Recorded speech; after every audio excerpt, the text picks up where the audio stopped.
11 Violent and Courageous Women of the Old West. When we think of the Old West, the image of brave men, outlaws, sheriffs, doctors, and so on comes to mind. But there were also women. Check out some of these. 1. Annie Oakley. When Annie was 15, she won a shooting match against traveling show marksman Frank E. Butler. The two later married and joined Buffalo Bill's Wild West show a few years later. Oakley became known for her sharpshooting skills. She advocated for women's service in combat operations for the U.S. military and wrote a letter to President William McKinley. 2. Mary Fields. She was the first African-American woman and the second woman in the United States to carry mail and was known for drinking heavily and shooting fast. She was born a slave and was freed after the Civil War, when she began working as a janitor at the Ursuline Convent of the Sacred Heart in Toledo, Ohio. In 1895, she secured a contract with the post office to become a star route carrier. Her job was to protect the mail on her route from thieves and bandits and deliver mail. 3. Sonora Webster Carver. Born in Waycross, Georgia, she was one of the first horse divers. Her job was to ride a horse running when it reached the top of a 12-meter, sometimes 60-foot, tower and ride it as the horse dove into a 3.5-meter pool below. She became the lead diver on William "Doc" Carver's team. She traveled the country performing. She went blind from a detached retina due to water imbalance with her eyes open while diving with her horse in 1931. She continued diving horses until 1942. The popular film Wild Hearts Can't Be Broken is based on her life, although she was said to be disappointed with how she was portrayed. 4. Belle Starr. Known as the Queen of the Outlaws, Belle Starr was born in 1848 as Myra Maybelle Shirley but soon developed a rebellious spirit.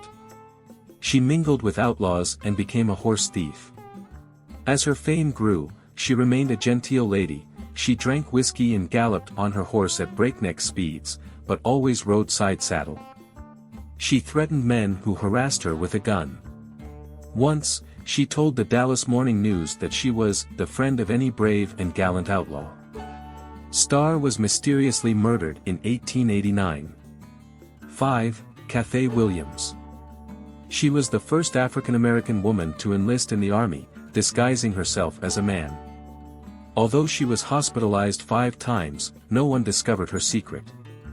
She called herself William Cathay and was deemed fit for service. After the war, she moved to Colorado and married, but her husband stole her money and a pair of horses. Williams apprehended him. There are rumors that she also owned a boarding house during her time out west. 6. Pearl Hart. Was inspired by Annie Oakley, but instead of using her sharpshooting skills for show and entertainment, Hart used them for a life of crime. The Canadian-born outlaw was said to be a cook at a boarding house, while others say she ran a brothel near a local mine. When she was short on money, Hart met a man named Joe Boot and the two robbed a stagecoach. Hart dressed as a man and, ultimately, they got lost while fleeing. They were caught and sentenced. She served part of the sentence and became pregnant in prison. She was quickly pardoned by the governor. After that, her life becomes a mystery. 7. Eleanor Dumont. Also known as Madame Mustache, Dumont was a notorious gambler on the American frontier, especially during the California Gold Rush.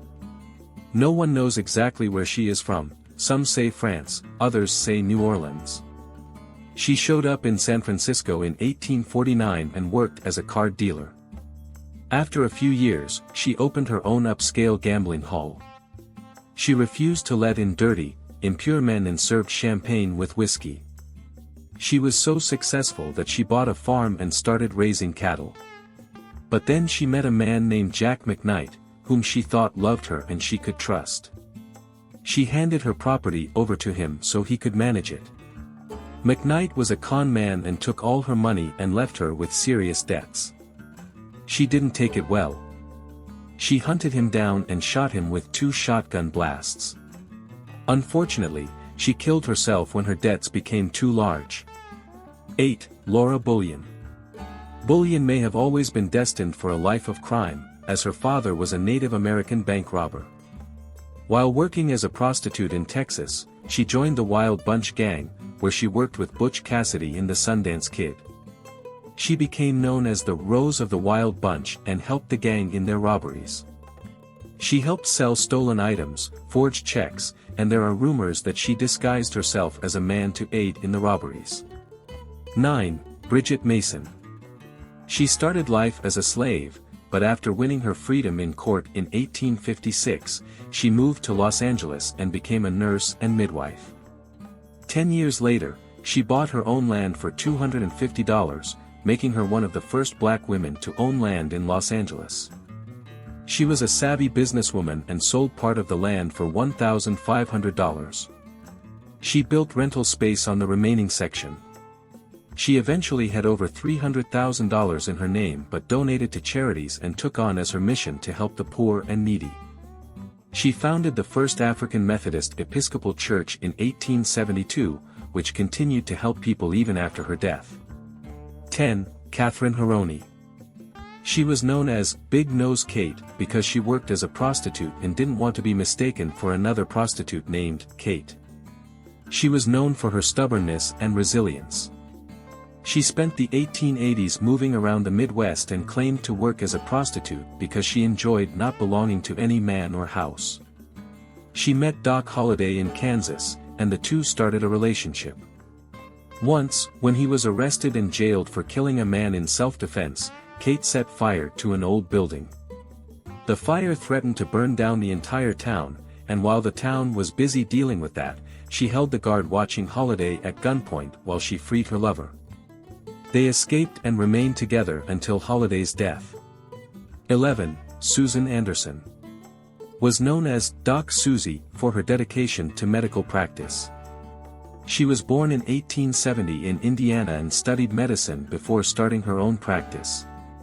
She became famous when she successfully saved a miner's arm after another doctor told him it would have to be amputated. Anderson practiced medicine for 47 years and only retired at 84.